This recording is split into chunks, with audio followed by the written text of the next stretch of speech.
اسمي خالد.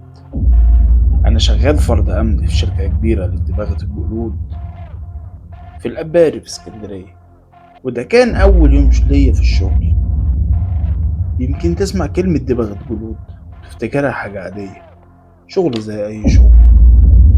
بس في الحقيقة الشغل ده له ريحة مش بتتنسي، ريحة تقطع النفس زي خليط الدم وحاجات ميتة. أنا عشت سنين عمري في شغلانات أمن كتير، لكن اللي شفته جوه الشركة دي ولمدة يوم واحد عمري ما هنساه. صدقني الموضوع كان أصعب من أي حد كان يقدر يتحمل. كنا في الشتاء، الساعة كانت داخلة على 12:30 بالليل وبتشتي، بس شتاء متقطع، كانش غزير ولا خفيف، كان وسط كده. استلمت الشيفت بتاعي وكان معايا رامي ده زميلي اللي ناوب معايا. رامي شاب أصغر مني شوية، بس واضح عليه القلق من أول يوم اشتغلنا فيه هنا. وفي الطبيعي شغلانتنا بنفضل واقفين على البوابة وبنتابع من الكاميرات. وأنا واقف عند البوابة الحديد الكبيرة بتاعت الشركة، الهوا بيخبط في السور بيطلع صوت العاصفة كده، وصوت البحر القريب مننا داخل كأنه بيصرخ. وبعد نص ساعة من بداية الشفت لقيت رامي بينادي عليا بصوت مخضوض. لقيته بيقولي: خالد، خالد، انت سامع؟ قالتني بقول له: سامع ايه؟ قال لي: في صوت جاي من جوه المصنع. فركزت، ساعتها كنت فاكر اني بتوهم لاني كنت سامعه برضه، بس ما كنتش حاطط في دماغي. والمصنع مقفول من سنين قبل ما يفتحوا المستثمر الجديد، والمكن اللي جوه كان متعطل كله. فلقيتني برد عليه بهدوء وتمالك نفسي: يمكن صوت المية اللي بينقط من السقف. لكن كان جوه قلبي كان حاسس ان في حاجة كانت غلط. اول حاجة جت في دماغي هي ريحة الدباغة بتاعت الجلود.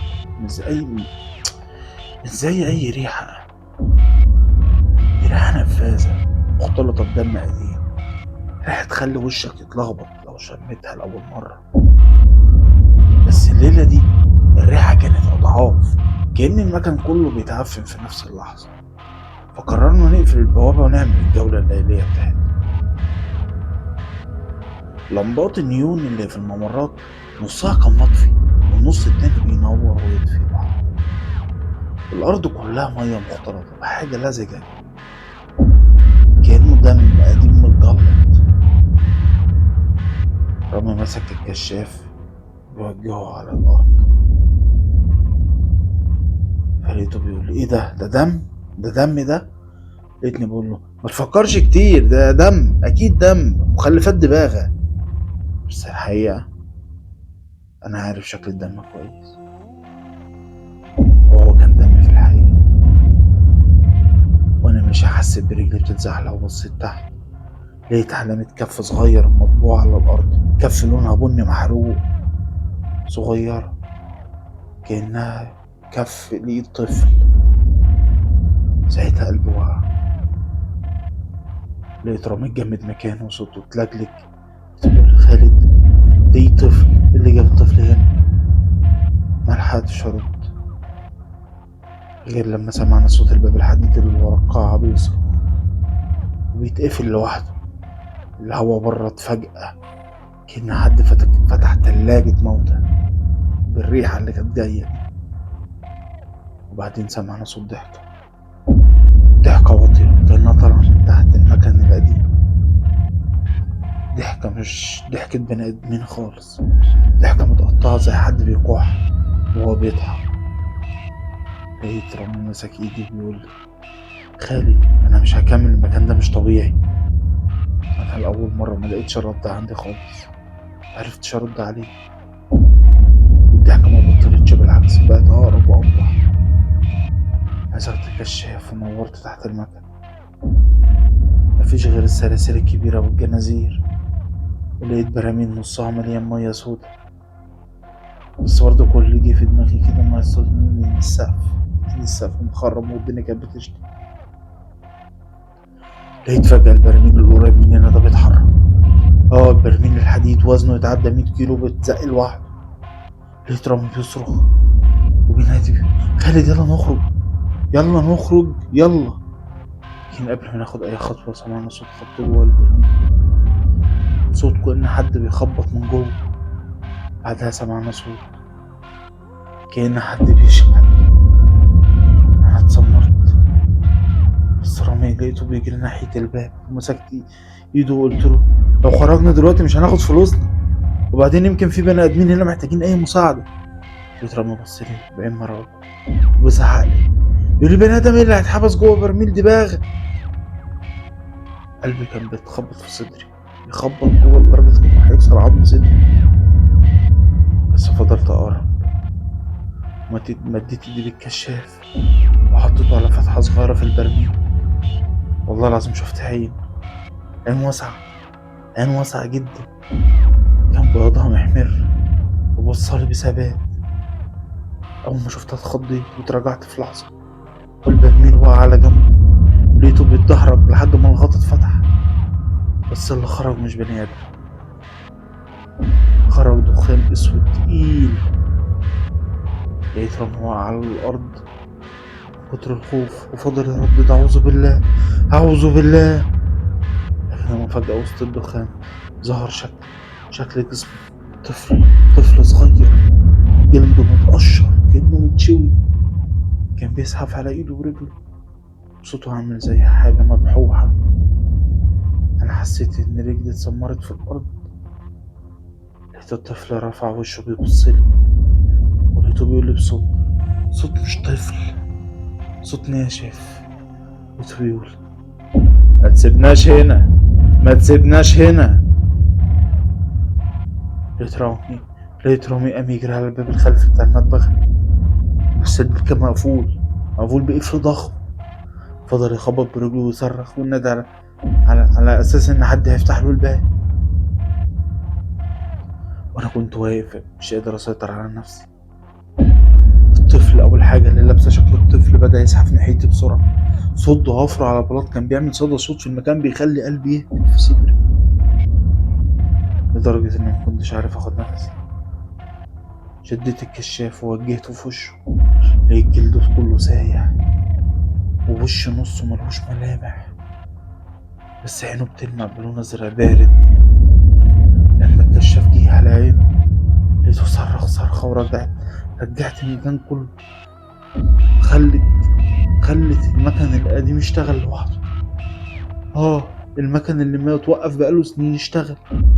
المكن طلع صوت كأنها رجعت للحياة، والسير اللي بيشد الجلود اتحرك، والسكاكين الدوارة لفت بسرعة. رامي كان بيعيط زي الطفل وبيصرخ، وانا روحي بتختفي مني. فجأة لقيت صوت الطفل بيطلع تاني، لقيته بيقول: هو انت مش فاكرنا؟ انت مش فاكر الدم اللي وقع هنا؟ انا اتجمدت اكتر واتسمرت مكاني. ايه اللي بيقول؟ انا اصلا عمري ما اشتغلت هنا، انا عمري ما جيت المكان ده قبل كده، ده اول شغل ليا. لكن عقلي بدأ يجيب صور غريبة وصور ناس متربطين ومتعلقين في السقف، ودم بينقط منهم وصريخ. حسيت اني كنت موجود في المكان ده قبل كده بس ناسي. كل الصور بتتجمع، بس انا فعلا عمري ما جيت المكان ده. لقيت رامي بيقرب مني وهو بيترعش، لقيته بيقول: يا خالد ارجوك يلا نمشي، بالله عليك نمشي.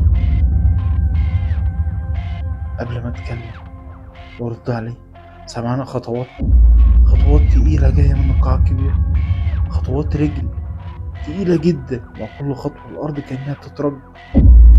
لقيت أنا ورامي بنبص لبعض وماسكين في بعض، والطفل اختفى فجأة كأنه دخان اتضخ. لكن الخطوات فضلت تقرب كتير. الباب اللي قدامنا اتفتح، لقيت شخص طويل لابس بالطو جلد متقطع داخل علينا. وشه كان متغطي بقناع اسود زي وشوش الجلود اللي بيعلقوها عشان يجففوها. لقيت الراجل داخل علينا وماسك في ايده ساطور كبير، صوته مبحوح وهو بيتكلم: لقيته بيقول لنا: رجعتوا تاني ليه؟ ما قلتلكم محدش بيخرج من هنا، محدش بيخرج من هنا سليم خالص. لما وقع على ركبته من الرعب وانا كنت مشلول. الراجل بدأ يقرب بخطوات بطيئة، وكل ما يقرب الريحة بتزيد، ريحة الدم العافية. قلت له بصوت متقطع: احنا ما دخلناش هنا قبل كده، احنا بس افراد امن. ضحك ضحكة محتومة وقال: امن؟